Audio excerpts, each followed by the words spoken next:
biggest scams in the food industry has got to be this notion that something that's low fat or sugar free is better for you than something that contains sugar or contains fat. There's so many ultra processed foods out there that have these labels on them: low fat, reduced fat, sugar free, low sugar. These silly marketing terms that companies will put on the packaging of their products in order to make it seem like the food is healthier to the consumer, when in actuality, these low fat, sugar free products are just as bad for you, if not worse. In order to make something low fat or sugar free, you have to either remove something from the product or add something to the product. For example, let's say you have cottage cheese. In order to make it low fat, you have to remove the fat out of the cottage cheese. Well, now all the fat is gone, you've just removed majority of the nutrients that actually make the cottage cheese good for you. Or let's say you have Red Bull. No one thinks Red Bull is good for you, at least I would hope no one does. Obviously, everyone knows that Red Bull contains a ton of sugar, but let's say you want to make Red Bull sugar free.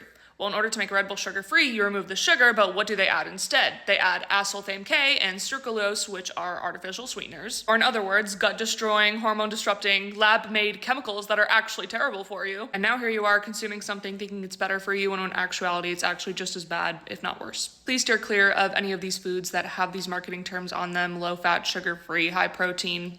Just stay away from them.